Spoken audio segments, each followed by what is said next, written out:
అక్రమ మైనింగ్ ను ఎట్టి పరిస్థితుల్లో ఉపేక్షించేది లేదని రాష్ట్ర మంత్రి నిజామాబాద్ జిల్లా ఇన్ఛార్జ్ మంత్రి జూపల్లి కృష్ణారావు హెచ్చరించారు. ప్రజాపాలన కార్యక్రమం అమలు తీరుపై నిజామాబాద్ సమీకృత జిల్లా కార్యాలయాల సముదాయంలో ఉమ్మడి జిల్లా అధికారులతో సమీక్ష నిర్వహించారు. అక్రమ మైనింగ్ పై సీరియస్ గా స్పందించారు. కామారెడ్డిలో పలువురు బాధితులు తమకు మాచారెడ్డి ఉమ్మడి మండలంలోని మంథని దేవునిపల్లిలలో కొనసాగుతున్న అక్రమ మైనింగ్ పై ఫిర్యాదు చేశారన్నారు. భారీ పేరుళ్ల కారణంగా వందలాది బోరుబావులు నివాస గృహాలు దెబ్బతిన్నాయని బాధితులు ఆవేదన వ్యక్తం చేశారన్నారు. కొన్నాళ్లుగా అక్రమ మైనింగ్ బ్లాస్టింగ్స్ జరుగుతున్నా ఎందుకు చర్యలు చేపట్టలేదని సంబంధిత మైనింగ్ రెవెన్యూ అధికారులను ఆరా తీశారు. ఇక తక్షణమే విచారణ జరిపి వారం రోజుల్లో సమగ్ర నివేదిక సమర్పించాలని అధికారులను ఆదేశించారు.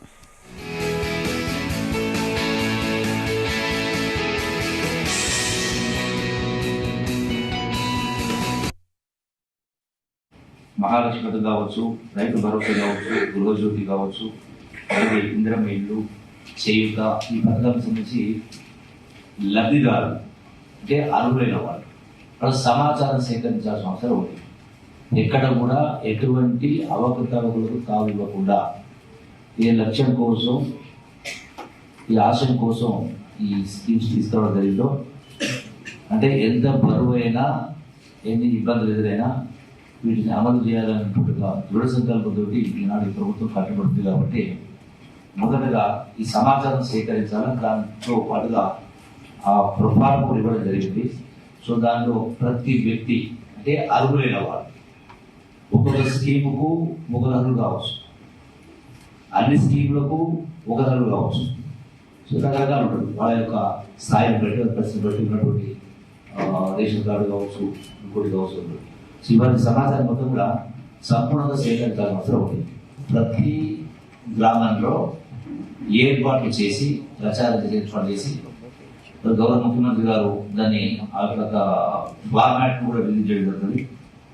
వీళ్ళు అడ్వాన్స్ గా అంటే 28 మార్నింగ్ అయితే ఉదయం 8 గంటల నుంచి చెప్పడం జరిగిందో, సో దానికంటే ముందే ఈ యొక్క ఫార్మాట్స్ ఏదైతే అప్లికేషన్ ఉంటాయో దరఖాస్తు అనేది అవన్నీ కూడా గ్రామాల్లో విడివిగా పంపిణీ జరగాలి, అందరికి అందుబాటులో ఉండాలి. ఇందులో ఈ అన్ని స్కీమ్స్ కలిపితే నాకు తెలిసి ఈ పెన్షన్ కావచ్చు, ఈ గృహలక్ష్మి కావచ్చు, వీటన్నిటిలో ఎక్కువ మంది లబ్ధిదారులు ఉంటారు. సో వందలాది మంది వచ్చే అవకాశం. అక్కడికి వచ్చిన తర్వాత పిలిపాలంటే రద్దీ అయిపోతాయి. సో కాబట్టి మీరు ప్రతి ఇంటికి ఇవి చేరవేసే కార్యక్రమం చేయాలి. మహాలక్ష్మి కావచ్చు, రైతు భరోసా కావచ్చు, గృహజ్యోతి కావచ్చు, అలాగే ఇందిరమ్మ ఇల్లు, చేయూత, ఈ పథకాలకు సంబంధించి లబ్ధిదారులు అంటే అర్హులైన వాళ్ళ సమాచారం సేకరించాల్సిన అవసరం ఉంది. ఎక్కడ కూడా ఎటువంటి అవకతవకలకు తావు ఇవ్వకుండా ఏ లక్ష్యం కోసం, ఈ ఆశయం కోసం ఈ స్కీమ్స్ తీసుకురావడం జరిగిందో, అంటే ఎంత బరువైనా ఎన్ని ఇబ్బందులు ఎదురైనా వీటిని అమలు చేయాలన్నట్టుగా దృఢ సంకల్పంతో ఈనాడు